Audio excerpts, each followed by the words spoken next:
ಇರೋದು ನಿಮ್ಮ ಮಾತುಗಳಿಗಾಗಿ, ಹಾಡು ನಿಮಗೆ ಹೆಂಗ್ ಅನ್ನಿಸ್ತು ಅಂತ ಕೇಳೋದಕ್ಕಾಗಿ. Over to you sir. ಎಲ್ರಿಗೂ ನಮಸ್ಕಾರ.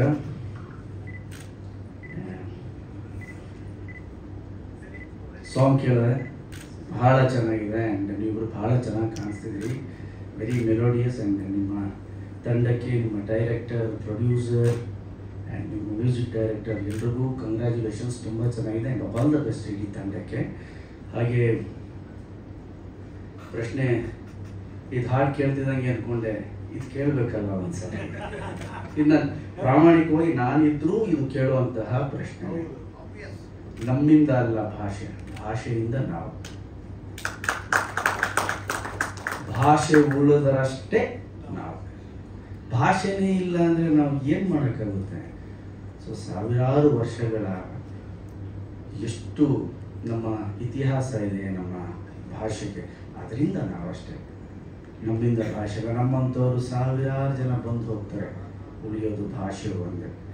ಭಾಷೆನ ಬೆಳೆಸ್ತೀವಿ ಅನ್ನೋದಿದೆಯಲ್ಲ, ಅಲ್ಲ, ಇರೋ ಭಾಷೆಯನ್ನು ಉಳಿಸಿದರೆ ಅದೇ ಧನ್ಯ ನಾವು. ಸೊ ಹಾಗಾಗಿ ನಿರ್ಮಾಪಕರು ಹೇಳಿದ್ರು ಕನ್ಸಿಡ್ರೇಷನ್ ಮಾಡ್ತೀವಿ ಅಂತ. ಪಟ್ಟಂತ ಹೇಳ್ಕೊಡ್ಬೇಕಾದ್ರೆ ಕನ್ಸಿಡ್ರೇಷನ್ ಏನಿಲ್ಲ, ಚೇಂಜ್ ಮಾಡ್ತೀವಿ ಅಂತ ಭಾಷೆ ಹೋಗಿ. ಆ್ಯಂಡ್ ನಿಮ್ಮೆಲ್ರಿಗೂ all the best sir.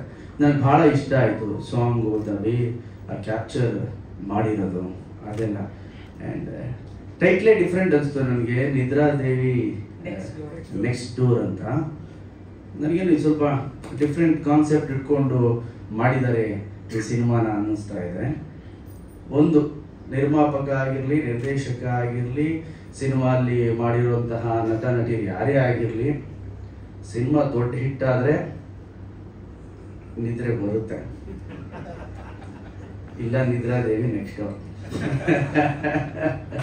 So audience ಅಷ್ಟೇ, ನಿಮ್ಮ ಪಿಕ್ಚರನ್ನು ನೋಡಿ ನಿಮಗೆ ಶಬಾಷ್ ಅಂತ ಹೇಳಿ ನಿಮ್ಗೆ ಒಳ್ಳೆ ನಿದ್ರೆ ಬರೋ ಥರ ಆಗಲಿ, ನೆಮ್ಮದಿ ಸಿಗಲಿ. ನಿದ್ರೆ ಬರೋದೇ ನೆಮ್ಮದಿಯಿಂದ, ಸುಖದಿಂದ ಅಲ್ಲ. ಒಳ್ಳೆ ಸೋಫಾ, ಒಳ್ಳೆ ಹಾಸಿಗೆಯಿಂದ ನಿದ್ದೆ ಬರೋಲ್ಲ, ನೆಮ್ಮದಿ ಇದ್ರೆ ಮಾತ್ರ ನಿದ್ದೆ ಬರೋದು. ಸೊ ಆ ಥರ ಒಂದು ನಿದ್ರೆ ನಿಮ್ಗೆ ಬರಲಿ, ಸೂಪರ್ ಡೂಪರ್ ಹಿಟ್ ಆಗಲಿ ನಿಮ್ಮ ಸಿನಿಮಾ. ರೊಮ್ಯಾಂಟಿಕ್ ಸಾಂಗ್ ಹಿಟ್ ಆದರೆ ಸಿನಿಮಾಗೆ ಬಂದ್ಬಿಡ್ತಾರೆ, ನಿಜ ಬರ್ತಾರೆ. ಬಟ್ ಬಂದ ಮೇಲೆ ನಾವು ಸಿನಿಮಾಲಿ ಏನು ಹೇಳಿದ್ದೀವಿ ಅನ್ನೋದು ಅಷ್ಟೇ ಇಂಪಾರ್ಟೆಂಟ್ ಆಗುತ್ತೆ. ಒಂದು ಸಾಂಗಿಂದ ನಾವು ಜನಗಳನ್ನ, ಪ್ರೇಕ್ಷಕರನ್ನ ನಾವು ಥಿಯೇಟ್ರ್ ಕರ್ಕೊಂಬರ್ಬೋದು. ಒಂದು ಸಾಂಗು, ಒಂದು ಟೀಸರು, ಒಂದು ಡಿಸೈನ್ ಎಲ್ಲದರಿಂದ. ಬಟ್ ಥಿಯೇಟ್ರಿಗೆ ಬಂದ ಮೇಲೆ ನಾವು ಥಿಯೇಟ್ರಲ್ಲಿ ಏನು ಹೇಳಿದ್ದೀವಿ, ಹೊಸ ವಿಚಾರ ಏನು ಹೇಳಿದ್ದೀವಿ, ಆ್ಯಂಡ್ ಥಿಯೇಟ್ರ್ ಎಕ್ಸ್ಪೀರಿಯನ್ಸ್ ಏನು ಕೊಡ್ತಿದ್ದೀವಿ. ಆ್ಯಂಡ್ ನಮ್ಮೆಲ್ರಿಗೂ ಗೊತ್ತು ಎಷ್ಟು ಕಾಂಪಿಟೇಷನ್ ಇದೆ, ಹೇಗೆ ಸಿನಿಮಾಗಳು ಬರ್ತಾ ಇದೆ, ಹೋಗ್ತಾ ಇದೆ. ಅದೆಲ್ಲದನ್ನ ಮೀರಿ ಸಿನಿಮಾ ಒಂದು ಒಳ್ಳೆ ಎಕ್ಸ್ಪೀರಿಯನ್ಸ್ ಕೊಟ್ಟರೆ ಖಂಡಿತವಾಗ್ಲೂ ಜನ ಬಂದು ನೋಡ್ತಾರೆ. ನನಗೆ ಗೊತ್ತಿರೋ ಹಾಗೆ ರಂಗನಾಥ್ ಸರ್ ಮತ್ತು ವಾಸು ಸರ್ ಇದ್ದಾರೆ, ಹಿರಿಯ ಪತ್ರಕರ್ತರು, ಸುಮಾರು ಸ್ನೇಹಿತರೆಲ್ಲ ಇದೆ. ನನಗೆ ಗೊತ್ತಿರೋ ಹಾಗೆ ನಮ್ಮ ಕನ್ನಡದಲ್ಲಿ ಸಿನಿಮಾ ಚೆನ್ನಾಗಿದ್ದರೆ ನಮ್ಮಲ್ಲಿ ಬರುವಂತಹ ಕಲೆಕ್ಷನ್ ಎಲ್ಲೂ ಬರಲ್ಲ. ಅಷ್ಟು ಒಳ್ಳೆ ಕಲೆಕ್ಷನ್ ಬರುತ್ತೆ. ಬಟ್ ಸಿನಿಮಾ ಚೆನ್ನಾಗಿ ಮಾಡಿರಬೇಕು, ಹೊಸ ಎಕ್ಸ್ಪೀರಿಯನ್ಸ್ ಇರಬೇಕು. ಮಾಡೋ 60-70 ಸೀನಲ್ಲಿ 60-70 ಸೀನು ಎಲ್ರಿಗೂ ಇಷ್ಟ ಆಗುತ್ತಾ? ಖಂಡಿತವಾಗ್ಲೂ ಇಲ್ಲ. ಖಂಡಿತವಾಗ್ಲೂ ಮನೇಲಿ ಮಾಡೋ ದಿನ ಅಡುಗೆನೇ ಒಂದೊಂದ್ಸಲ ನಾವು ಏನು ದಿನ ಅದೇ ತಿಂತಿದ್ದೀವಿ. ಈಗ ಶೂಟಿಂಗ್ ಹೋದ್ರೆ ದಿನ ಚಿತ್ರಾನ್ನ ಅದೇ, ಚೇಂಜ್ ಮಾಡಮ್ಮ ನಾಳೆ ಅಂತೀವಿ. ಸೊ ಒಬ್ಬೊಬ್ರು ರುಚಿ ಒಂದೊಂದು ಇರುತ್ತೆ.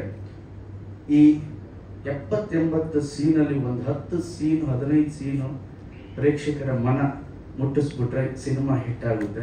ಆ್ಯಂಡ್ ನಿಮ್ಮ ಸಿನಿಮಾಲಿ 10-15 ಸೀನಲ್ಲ, 30 ಸೀನು ಪ್ರೇಕ್ಷಕರ ಮನಸ್ಸನ್ನು ಮುಟ್ಟಿಸಲಿ. ನಿಮ್ಮ ಪ್ರಯತ್ನಕ್ಕೆ ಒಳ್ಳೇದಾಗಲಿ ಸರ್. ಆ್ಯಂಡ್ ಝೆನ್ ಮೋಡಲ್ಲಿ ಇರ್ತೀರಂತೆ ನೀವು ಯಾವಾಗಲೂ. CA ಅಲ್ವಾ, ಝೆನ್ ಮೋಡಲ್ಲಿ ಇರ್ತೀರಾ ಸರ್. ಸೊ ಆ ಝೆನ್ ಮೋಡಲ್ಲಿ ಏರಿ ಒಳ್ಳೇದಾಗಲಿ ಸರ್ ನಿಮಗೆ. ಆ್ಯಂಡ್ ನಮ್ಮ ಪ್ರವೀಣ್ ಶೆಟ್ರು ಅವರ ಮಗ ಆ್ಯಕ್ಟ್ ಮಾಡಿದ್ದಾರೆ, ತುಂಬ ಚೆನ್ನಾಗಿ ಕಾಣಿಸ್ತಿದ್ದೀರಾ ನೀವು. ಆ್ಯಂಡ್ ಅವ್ರ ವಾಯ್ಸು ಅಷ್ಟೇ ಭಾಳ ಕೈಲಿ ಹಾರಿಸಿ ವಾಯ್ಸು ಚೆನ್ನಾಗಿದೆ. ಆ್ಯಂಡ್ ನೀವು ತುಂಬ ಚೆನ್ನಾಗಿ ಕಾಣಿಸ್ತೀರಾ. ಇಡೀ ತಂಡಕ್ಕೆ ನನ್ನ ಕಡೆಯಿಂದ ಆಲ್ ದ ಬೆಸ್ಟ್ ಅಂತ ಹೇಳಕ್ಕೆ ಇಷ್ಟಪಡ್ತೀನಿ. ಆದಷ್ಟು ಬೇಗ ನಿಮ್ಮ ಸಿನಿಮಾ ತೆರೆಗೆ ಬರಲಿ ಆ್ಯಂಡ್ ಜನ ನಿಮ್ಮೆಲ್ರಿಗೂ ಆಶೀರ್ವಾದ ಮಾಡಲಿ ಅಂತ ಹೇಳ್ತೀನಿ. ನಾನು ಬರೋದಕ್ಕೆ ಕಾರಣ ಒಂದು ರಂಗನಾಥ್ ಸರ್ ಮತ್ತು ಶೆಟ್ರು. ನಾನು ಪಬ್ಲಿಸಿಟಿ ಎಲ್ಲಾದ್ರೂ ಹೋಗ್ಬೇಕು ಅಂದ್ರೇ ಜಾಸ್ತಿ ಹೋಗಲ್ಲ. ನಾನು ನನ್ನ ಪಿಕ್ಚರ್ ಇದಾಗಲೂ ಹೇಳ್ತೀನಿ, ನೀವೇ ರಿಲೀಸ್ ಮಾಡ್ಕೊಳ್ಳಿ. ನನ್ನ ತಲೆಯಲ್ಲಿ ಯಾವಾಗಲೂ ಏನು ಅಂದರೆ ಎಷ್ಟು ಬೇಕೋ ಅಷ್ಟೇ ಪಬ್ಲಿಸಿಟಿ ಮಾಡಬೇಕು. ಸಿನಿಮಾದ ಎಕ್ಸ್ಪೀರಿಯನ್ಸ್ ಆಡಿಯನ್ಸು ಥಿಯೇಟ್ರಲ್ಲಿ ನೋಡಬೇಕು. ನಮ್ಮ ಮಾತು ಕಮ್ಮಿ ಇರಬೇಕು, ಪರದೆಯ ಮಾತು ಹೆಚ್ಚಿರಬೇಕು. ಅವಾಗ ಭಾಳ ಚೆನ್ನಾಗಿರುತ್ತೆ ಸಿನಿಮಾ ಅನ್ನೋದು ನನ್ನ ಭಾವನೆ. ಓಕೆ, ಆ್ಯಂಡ್ ನಿಮ್ಮೆಲ್ಲರಿಗೂ all the best, all the best, all the best.